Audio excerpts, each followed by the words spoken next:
Majority of our products fail because we solve wrong problems. This is not something that I'm cooking up. This is very vividly available data says, right? Second thing is, it can get even worse when your product start creating new problems. Instead of solving the real problem, the solution is creating even more problems. We often come across that. And that's where the key to success remains for the product managers. How do you identify the real problems? This is a very different skills than problem solving, because majority of the people take this into the realm of problem solving, which is very important. Solving problem is something you must have, but before solving the problem, you need to identify what problem are you solving, what is that key problem that you have to solve. There have been so many stats, so many data, so many research, so many papers. I want to give you a very wholesome, a very holistic approach, or holistic things that you can do to develop that skills of problem identification. Remember, identification, not solving. Welcome to your personal coach. I am Debopom Sanyal with you, and today we are taking this ride to identify the real problems. Now, to begin with, people will say we have data. So because we have data, we take data driven decisions, which is very true in today's world, and in fact it has been the case. So if somebody is assuming some problem, then obviously it's a matter of disaster. However, we often take data into our consideration and we say, let's solve the problem, right, with that data, whatever the problem comes out based on the pattern or the trend that we see from data. But that does not always gives you the correct answer, the correct identification. Sometimes the story is, beneath, hidden. You have to unearth that in order to identify the real problem. And that's why these skills are very important, because you might get into that bias where everything is pointing towards the common thing, right? And that might be not the problem, that might be the symptom, right? So how do you do that? We will come to that. I'll take a very simple example, and which is very common in our world. Customer comes and customer says that I have a problem with this particular feature set, right? And you said, oh great, oh we have got a feedback, and you try solving that feature. For example, take this phone, and just for an example, hypothetical, I go and say that okay, once I record my video with this camera phone, it does not let me edit the video. Okay, in any app or something, there's a problem with that. Some it gets some encoded and all that, right? Now I go that and I tell that, and they identify, oh my god, this is a huge problem, the customers are facing problems, so let's go and fix this. And they fix it, right? But are they solving the problem? Is it the problem? Yes, it was needed to be fixed, and they fixed it, but did they solve the problem? Just think about it. I don't think they have solved the problem, because let's question this. Why did it, first of all, did not occur to people that what problem are they solving? Is it that only problem statement was that we have to record the video? Can't we edit? Why can't we edit? Right? Why didn't it occur to us? Right? Did we have enough research? Did we have enough customer interview? Did we get that customer problem properly?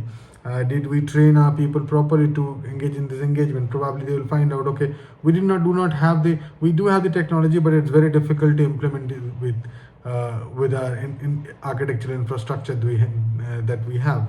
Now, why don't we have that, or why don't we have that skills to implement? Because we do not train people enough, because we think that it can take time, and we have a huge amount of pressure that we are currently pursuing. There are lots of market demands, and we have to prepare a lot of phones, so we don't really have time for training.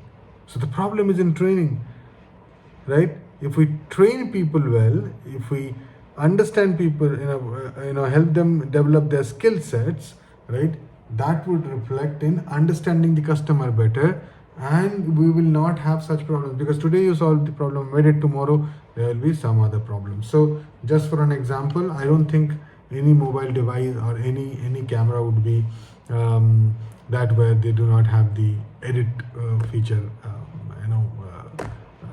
not enabled. So yeah, just for the sake of our example. Now what do you do? What do you do with it? We understand that there is an data which is available, but it is subjective, right? So we need objectification of data in order to understand the real problem, and that's where we have to go. First thing that we need to do, which we have spoken about, is avoidance of data, avoidance of following the trend. That okay, we have huge amount of data, you can invest a lot and get data, and then you just follow the theme, whatever is appearing in front of your eyes. Sometimes whatever you see might not be true, right? Whatever appears to your eyes might not be the truth. You need to dig deeper to understand the truth, and that's where your skills comes into the picture, that's where your experience comes into the picture, that's where you are a product manager, because you are going deep into that and trying to unearth what story is it telling, what story the data is telling, right? It's not always about being popular theme within the data set.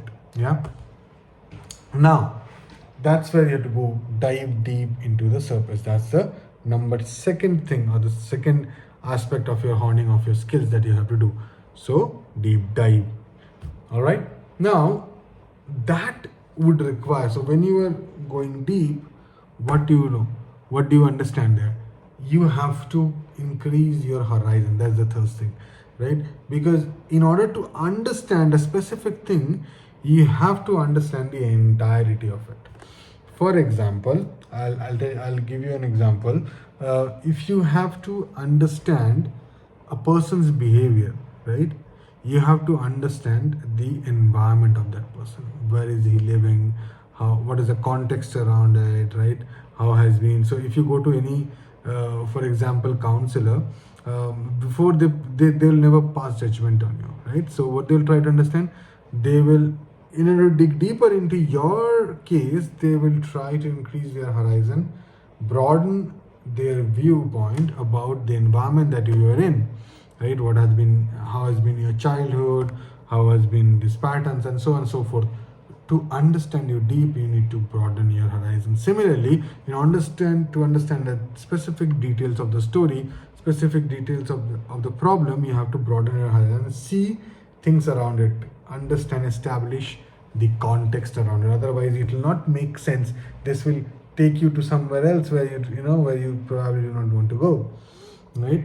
And once you go there, but remember, you cannot take everything into consideration, right? I mean, that would be then too broad to focus. Yeah. So, for example, if I'm taking somebody's childhood into consideration, I cannot take the the war and the economic situations, macroeconomic conditions that were going on at that point of time. That might have made even an impact. I agree. At some extent, we do not know, but we cannot take this because that will throw us out of gear. That does throw us out of the focus. So we have to be very sure that we are taking things which is required, but not too big also that can distract us, right? That's the fourth thing. So you have to set the boundaries, and by that you will establish those people who these things are impacted, this problem impacting who these people, what is the audience that this stakeholder of this problem, right? Whom are they impacting, what are those causes, what are those effects, and all that. And once you have developed this, so what do you get? Once you have established all those cause, effect, problem, those who are impacted, you can have a multiple of problem, charts or different tools to identify those problems. There are many tools available, right? And you can use them to do the problem identification. The end of the matter is that you have to consider all this fact. And the last one is to envision that where do you take this problem to? So this is the problem exists, and on overall, what are you trying to solve? What is the future state? So problem, for example, my problem is I can't see. right? The problem is that people say, okay, there are many users who are unable to see, they have a poor eyesight. The possible solution is, okay, we want to go and rectify their eyesight, right? Externally, so that they can see. So that's how this came out. Right now, this is another problem, that okay, it's outside, we have to carry, it's heavy and all that stuff. So again, the problem is same, eyesight, but there is a new problem that it created out of that problem, which is that we have to carry this. Now what can we do to solve? So there is a laser treatment which again corrects my eyesight within. So first there was lens, contact lens, then there's now laser, which corrects my eyesight without, then I do not have to wear lens, do not have to wear glasses and all that stuff. So what we are doing is we are going back and trying to solve the problem and the problems that were created out of that solutions, right? So it's our domain. That's how we identify. That's why we create product to understand those problems. However, to deliver solutions. However, in order to deliver the solutions, you need to have your product right. You need to have your problem right, and that's where it's very important. And that's where once we have started with the problem, we have to see whether that problem fits for the market or not, which is called problem market or product market fit, right? Whether this product is actually fit for the market, can we go about it, what do you do about it, and all that. We'll learn more about product market fit in upcoming videos.